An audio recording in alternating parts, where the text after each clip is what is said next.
بسم الله الرحمن الرحيم. فصل. حروف التحزيز 4 هلا وألا ولولا ولوما لها صدر الكلام ومعناها حز على الفعل إن دخلت على المضارع. په دې فصل کې د حروف غیر عامله لسم قسم حروف التحزیز بیانېږي.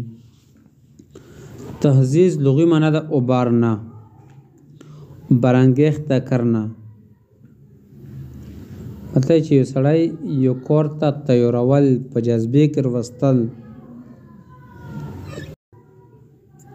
په اصطلاح کې حروف تحزیز حروف دي چې دلالت وکړي د فعل په تحریس او تحزیز باندې، مطلب د فعل کې اوبارنے پر دلالت کرے. پوه شئ؟ او دې لپاره څلور حروف دي: هلا، الا، لولا او لوما. ٹھیک ہے؟ او دا حروف دا صدرت د کلام غوړي. او معنی څه دی ولا؟ حز على الفعل، فعل پر اوبارنا ان دخلت على المضارع، اگر یہ مضارع پر داخل ہوں. ٹھیک ہے؟ نفصل حروف التحزیز 4 حروف تحزیز سلور دی: هلا، الا، لولا ولوما. لها صدر الكلام، دې پر صدرت د کلام دا. ومعناها، و دې معنا دا حز على الفعل، وبارنا فعل پر، برانګیخته کرنا فعل پر. ان دخلت على المضارع، کچر داخل شي د په مضارع باندې. لکه هلا تاکلوا، تنخري، تخوراک ویلې نه کی. پوه شئ؟ تخوراک ویلې نه کی مطلب څه ده؟ تو کیوں نہیں کہتا؟ مطلب ته دعوت ورکوي چې خوراک وکړه، خوراک ویلې نه کې. ٹھیک ده؟ خو که چیرې ماضي باندې داخل شي نو بیا د لوم د پرسي. د لو ګورئ حروف تحزیز که چیرې مضارع باندې داخل شي نو دا د برانګیخته کرنے د پرسي، فعل پر ابھارنے کے لیے آتا ہے. ٹھیک ده؟ خو که چیرې ماضي باندې داخل شي نو علامت د پرسي. څه د پورا؟ علامت د پرسي. ٹھیک ده؟ پوه شوې؟ لکه هلا ضربتا. پوه شئ؟ هلا ضربتا تو ویلې وال ونه کړلو، دې کې علامت ده لوم ده. ٹھیک ده که نه؟ پوه شئ؟ خو چې کله دا د لوم د پوره وي نو بیا د تحزیز د پوره نه وي، خو په اعتبار د مفاد سره، په اعتبار د مفاد به وي. مفاد پېژنئ؟ مفاد پېژنئ؟ په اعتبار د هغې چې کوم شی د تو نه فوت شوی ده، هغې اعتبار سره به تحزیز وي په دې کې. ټیک شو که نه؟ چې کله دا په ماضي باندې داخل شي نو دا به د لوم د پوره وي، او په دې کې به تحزیز نه وي، خو په اعتبار د هغې چې کومې تو نه فوت شوی ده، مطلب چې واړې تو نه فوت شوي دي نو هغې اعتبار سره. پوه شو پې که پوه نه شو پې؟ د عبارت ته لږ وګورئ. فصل حروف التحزیز 4 حروف تحزیز څلور دي: هلا والا ولولا ولوما لها صدر الکلام، دی پر صدرت د کلام ده. ومعناها حز على الفعل، ومعنی دی برانګیخته کول دی په فعل باندې. ان دخلت على المضارع، کچې داخل شي په مضارع باندې نو هلا تاکل ولوم او علامت دی ده لوم ده. ان دخلت على الماضي، کچې داخل شي په ماضي باندې نو هلا ضربت زیدا، تو زید ویلې نه والے. وحینئذ لا تكون تحزیزا، و چې کله دا غبن داخل شي په ماضي باندې نو په دغه وخت کې بنوي دا وحینئذ لا تكون تحزیزا، دا بنوي تحزیز یعنی برانګیخته کول پر الا به اعتبار مفاد، مگر په اعتبار دی مفاد سره. ولا تدخل الا على الفعل، دا حروف تحزیز دا صرف په فعل باندې داخليږي. ٹھیک ده؟ ځکه چې ترغیب او ملامت دا په فعل کې وي نه کې په اسم کې.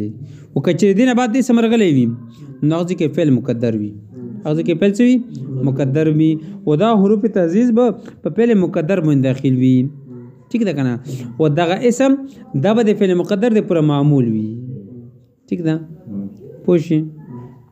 لکه مثال کې یو کس ووي هلا زیدن، دا اصل کې و هلا ضربت زیدن، هلا ضربت زیدن. پوه شئ؟ نو دا زید معمول دی، فعل مقدر دی پوره ده. ولا تدخلوا ونه داخلي دیگا دا الا على الفعل مگر فعل باندې کما مره لکه څنګه شو ته تیر شو وین وقع بعد حس من کچری روشی دینه بعد اسم په ازمار فعل نو دا فعل په تقدیر سره یا فعل په ازمار سره کما تقول لمن ضرب قوما لکه توبه هغه چاته چې کومه والے هل زیدن چې زید دی ویلونه والے ٹھیک ده ای هل ضربت زیدن وجميعها مرکبه ادزنه تدایي چې د حروف تهذیب سلوړه حروف دا مرکب دي نه کې مفرد ٹھیک ده یعنی دو جزونه جوړ شوی دي مرکب دي ٹھیک ده دویم جزء دي ټولو کې حرف نه پیدا کا حل کې استفهام دا الله کې مصدر دا ولولا علماء کې حرف شرط دي دوړه شې دي حرف شرط دي ٹھیک شول نو سي وجميع مرکبات ټول دا مرکب دي جزء ثاني حرف نفي والاول حرف شرط لك لولا ولوما کې او الاستفهام لك په هل کې او حرف المصدر لك الله کې ولولا وللولا معنى اخر حروف تهذیب کې یو حرف لولا ده و دې پر یو بل معنی ده ٹھیک ده تهذیب نه علاوه یو بل معنی مې دې پر شته ده ٹھیک ده په دې وخت کې به چې کلا لولا د امتناع سنی دی وجود اول دی پوروي ٹھیک ده کنه پوشي امتناع الجملة الثانية لوجود الجملة الأولى دویمه جمله امتناع دویمه نه ده موجوده ٹھیک ده کنه ځکه چې اوله څه ده موجوده ده لکه لولا علي لهلك عمر کچری علی نه وای نو عمر به هلاک وای نو عمر نه ده هلاک ځکه چې علي و نو دویمه جمله انتفاع وشله کنه ویلي ځکه چې اوله موجوده ده اول څه موجوده ده پوښی کپونه شي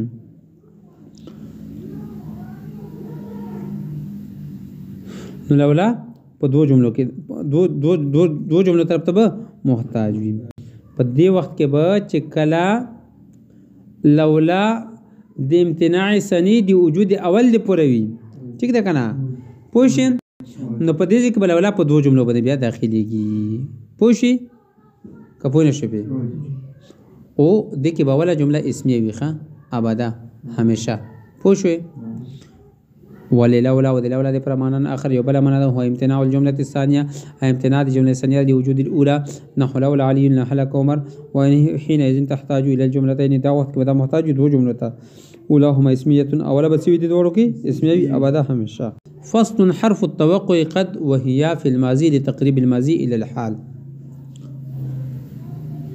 اولسم نمبر فصل دی حروف غیر عامله ادي حرف توقع په بیان کې دا واسرب قد دا حرف توقع څه شي صرف قد دا توقع معنا د امید پوښي او حرف توقع مطلب چې دی امید حرف چونکه د دې پر صرف قد دا پوښي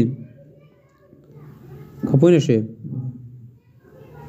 دغه د وجه مصرف چې حرف التوقع ٹھیک ده چې مفرد باندې دلالت کوي او حرف توقع قد دا به دوخل نخلی نه یا په ماضی باندې داخلي یا په مضارع باندې داخلي کچیر د ماضی باندې داخل وي نو د بده ماضی باندې حال سره قریب کی ماضی به څه کی په حال سره قریب کی دغه د وجه ته حرف تقریبا ملي شي څه ویل شي یعنی قریب کون کای حرف لکه یو سړی ته د امیر د سوالېدلو امید و ٹھیک ده او وی قدر کې بل امیر تحقیق امیر سوار ہو گیا پوښی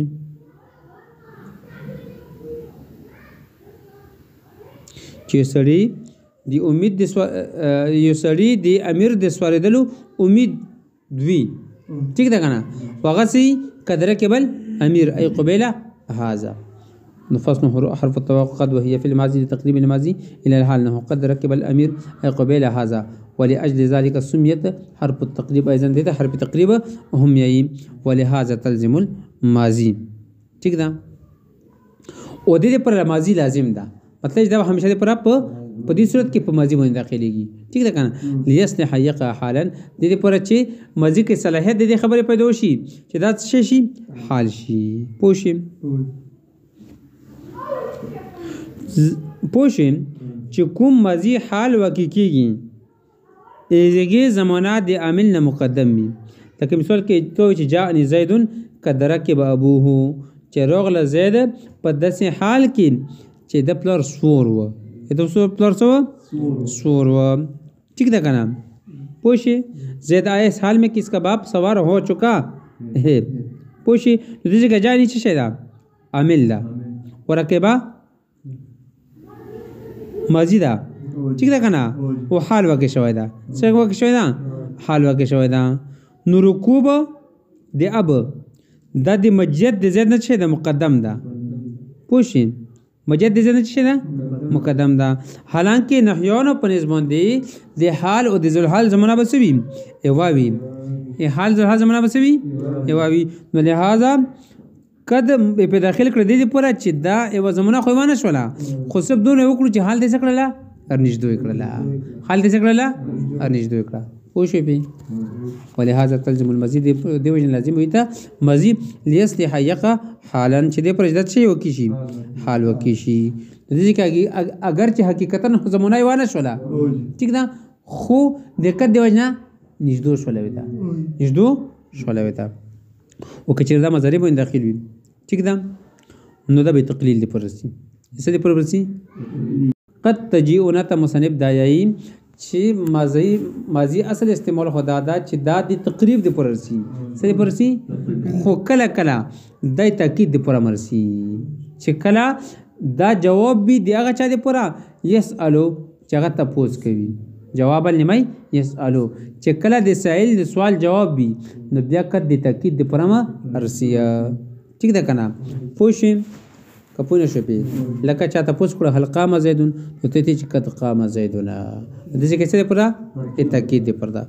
پوه شپې کپونه شپې او مضارع باندې کله کد داخليږي چې مضارع باندې کله کد داخل شي تقلیل دی پروي. څه دی پروي؟ لکه ان الكذوب قد يصدق دروجل کله کله رښتیا یي و ان الجواد قد يبخل او صحیح سره کله کله بخل کوي وقت تجيء للتحقيق خو کله چې مزيب داخل شي کنه به تحقیق دی پر مرسي به څه پرسي کله کله تحقیق دی پر مرسي لکه قد يعلم الله المعوقين په دې کې څه دی پر تحقیق دی پر چې الله تعالی روکنے والے کو جانتے ہیں. قد يعلم الله المعوقين. پوشی ويجوز الفصل بينهما وبين الفعل بالقسم او جایز دی قد او د فعل په منځ کې په قسم سره فصل لکه قد والله احسنت ویلی شي. پوشی کپونه شي. ويجوز جایز دی الفصل بينهما وبين الفعل. ٹھیک ده بین هذا ويجوز جایز دی الفصل بينها جایز دی فصل په منځ دی او بین الفعل په منځ دی قد او په منځ دی فعل کې بالقسم په قسم نو قد والله احسنت وقد يحذف الفعل بعد قد وكلا كلا فعل حسب كل شيء بعد قدنا عند القرينة وقد يحذف الفعل بعد قد عند القرينة. دې عبارتنا مصنف تاسو ته د قد په باره کې دا بیانوي چې کله کله قد نفعل د قرینې د وجنه حذف کولی شي. ٹھیک ده لکه د شعر ده افدت ترحل غیر ان رکابنا لما تزل برحالنا وكأن قدنا اصل کې وكأن قد زالت وكأن قد زالت. ترجمه د شعر څه ده؟ افدت ترحل کوچ کرنا قریب ہو گیا غیر ان رکابنا سوائے اس کے پوشے یا غیر ان رکابنا مگر ٹھیک ده مگر تحقیق ہماری سواری کی اونٹ لما تزل برحالنا ہمیشہ ہمارے کجاؤ کے ساتھ رہے وکأن کا دن اور گویا کہ شان یہ ہے کہ وہ سواریاں زائل عنقریب زائل ہو جائے گی. پوشیں وکأن کا دن اور گویا کہ شان یہ ہے کہ وہ سواریاں عنقریب زائل ہو جائے گی. پوشیں آفدہ په وزن دی عالمه ده قریب هو محمود الفاده خان ترحل به معنی تفاعل ترحل په وزن تفاعل ده په معنی کوچ کرنا دا د افیده فاعل ده ښه ٹھیک ده غیر استثناء ده په معنی د الا ده په معنی د مگر رکوب جمع دی رکاب جمع دی رکوب ده رکاب جمع دی رکوب ده په معنی د سوار یا سواری کی اونٹ تزل په معنی د زاله د باب مضارع ده لما جازمه دی وجنه تزل چې جوړ شوی ده اصل کې تزل دا دغه نه ده د زاله یزول نه ده لما په داخل شول نو اخر ته جزم راغله نو واو د لام په مینس کې اجتماعي ساکنون راغله نو لما تزل شول لما تزل پوشي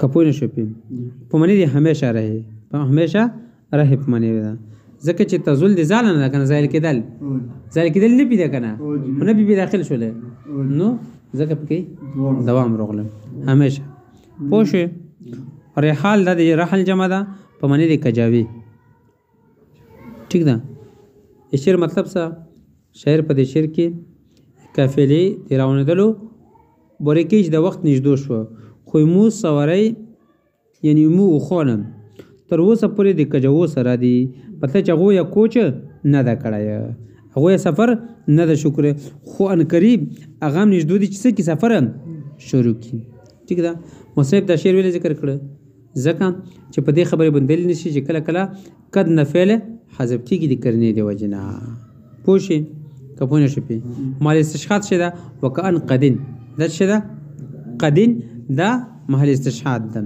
پوښي ترکیب به څه شي افیده فعل الترحل فاعل مستثنى منه غیر په معنی دی الا حرف استثناء ان حرف مشابه الفعل رکاب اسم دی ان لما تزل فعل دا دکی هي ضمیر ذل حال با حرف جل رحال نه مجرور جر مجرور متعلق شي تزل فعل پورې واو حالیا کا ان مخفف ده حرف مشابه الفعل مخفف ده دکی ضمیر اسم ده مقدر اسم ده کنه ٹھیک ده او قدن قد زالت د خبر شوله قد زالتی خبر شوله قدن اصل کې قد زالت و نو قد زالت فعل فاعل مل کر دا خبر د کان شي کان اپنے اسم اور خبر سے مل کر دا حال شي حال حال مل کر فاعل بشي تزل فعل پر فعل فاعل اور متعلق مل کر دا خبر شي دی ان د قران اپنے اسم اور خبر سے مل کر مستثنا بشي مستثنا مستمل مل کر دا فاعل شي دی افیدا فعل اپنے فاعل سے مل کر جملہ فعلیہ خبر یا پوښوي شاعر نو ماسدا نابغه زیبانی خپل نومای زیاد ابن معاویہ ده ها نابغه زیبانی جس کا اپنا نام زیاد ابن معاویہ ہے چې خپل نومای زیاد ابن معاویہ ده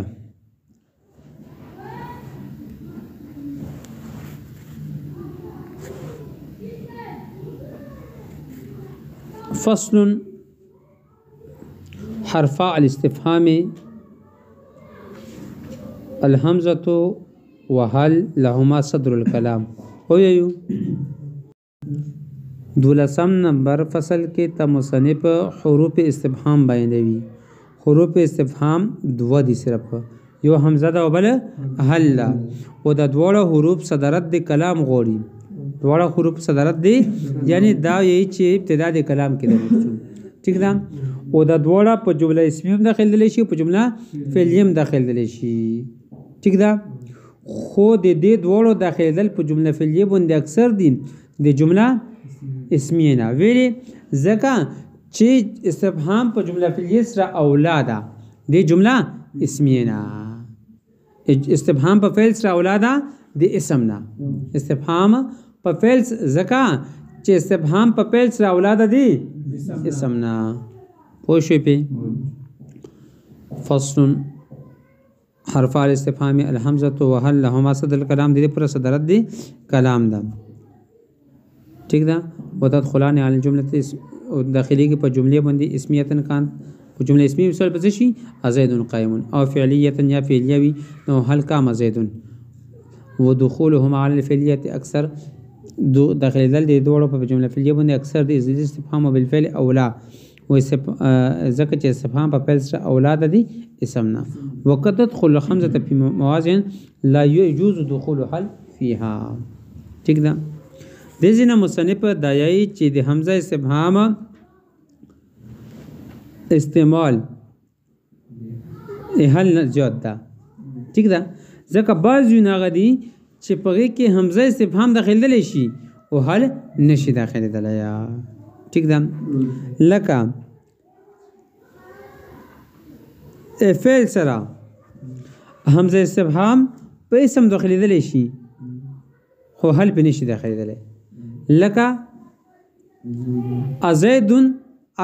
ازیدن ضربته ویلی شي خو هل زیدن ضربته نشي ویلی ٹھیک ده پوه نشوې پې فعل په موجودګۍ کې حمزه استفهام په اسم داخلېدلی شي ٹھیک ده که نه او هله نشي داخلېدلی لکه ازیدن ضربته ویلی شي خو هل زیدن ضربته نشي ویلی پوه شي وتضرب زیدن وهو اخوک ٹھیک ده وزید عندك ام امر مثلنا مصنف درکړي دویم ځای استفهام انکاری سرا حمزه داخلېدلی شي او هل نشي داخلېدلی اتضرب زیدن وهو اخوک داسې ویلی شي خو داسې نشي ویلی هل تضرب زیدن وهو اخوک پوه شوې پې دریم ځای د ام متصله سره حمزه استفهام استعمالیږي او هل نشي استعمالېدلی لکه ازید عندك ام امر خو ویلی شي خو هل زید عندك ام امرنا نشي ویلی پوه شئ څلورم ځای حرف عطف سره حمزه استفهام استعمالیږي او هل نشي استعمالېدلی لکه و اوامن کان ویلی شي خو وهل ومن کانا نشي ویلی ٹھیک ده کنه یو افمن کانا او هل فمن نشي ویلی یا اثم ویلی شي اثم اذا ما وقع او هل ثم اذا ما وقع نشي ویلی اثم اذا ما وقع ویلی شي او هل ثم اذا ما وقع نشي ویلی پوه شوې پې که پوه نه شوې پې وقد تدخل الحمزة في موازن لا يجوز دخولها هل فيها نحو زيد ضربت وتضرب زيدا وهو أخوك وزيد عندك أم أمر وأومن كان وأفمن كان وأثم إذا ما وقع پوه شوې په ټولو ځایونو کې ما ته تفصیل بیان کړه چې نشي ویلی ټیک ده که نه هل نشي استعمالېدلی او حمزه استعمالېږي ولا تستعمل هل في هذه الموازي وهل نه استعمالېږي په دې ځایونو کې وها هنا بحثونه چې په دې کې بحث ده بحث څه ده لکه څرنګه بعض ځایونو کې حمزه داخلېدلی شي هل نشي داخلېدلی دغه رنګې بعضې ځایونه هغه دي چې په هغې کې هل داخلېږي او حمزه نشي داخلېدلی پوه شي که پوه نه شي د دې کې بحث ده یعنی مواضع د استفهام په بیان کې حمزه کې عموم پیش کوله ٹھیک ده او دا پیش کول چې حمزه اصل د په مقابله دي هل کې دغه خبره دا د اشکال کا قابلیت ده ٹھیک ده کنه په دې کې څه ده په دې کې بحث ده ویلي ځکه لکه څرنګه بعض ځینو کې حمزه استفهام داخلېدلی شي او هل نشي راتللی دا رنګه بعضې ځینو داسې چې کې هل راتلی شي او حمزه استفهام نشي راتللی پوه شئ که پوه نه شوې پوه شئ لکه هل باندې حرف عطف داخلېدلی شي په حمزه باندې نشي داخلېدلی لکه فهل انتم منتهون ویلی شي خو فانتم منتهون نشي ویلی پوه شئ په حل باندې حرف عطف داخلېدلی شي او په حمزه استفهام باندې حرف عطف نشي داخلېدلی پوه شئ که پوه نه شوې دویم مثال به دې څه شي فهل يهلك الا القوم الفاسقون ویلی شي پوه شئ او یهلکو نشي ویلای فیهلکو نشي ویلای ٹھیک ده کنه او د امن بعد هل ارتلای شي حمزه نشي ارتلای د امن بعد هل ارتلای شي حمزه نشي ارتلای لکه هل يستوي الاعمى والبصير ام هل تستوي الظلمات والنور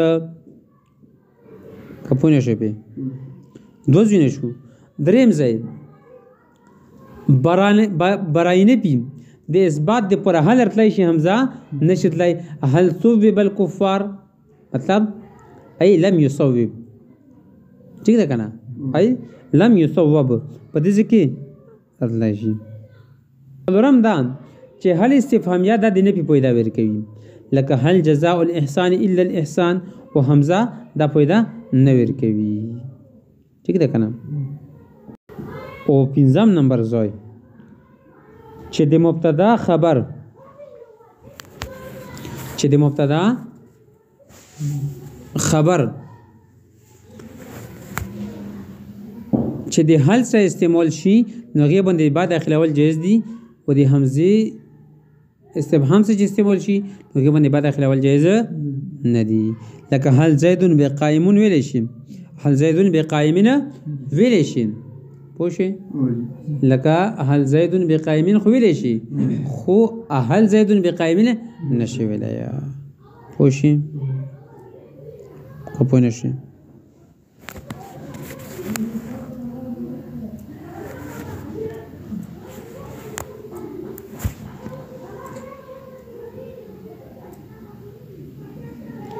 چې کله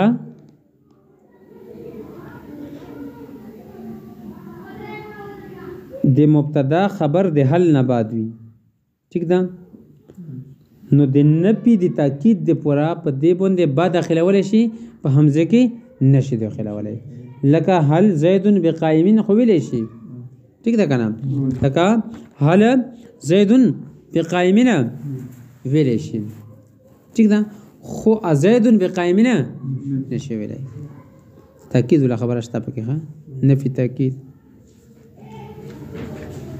بس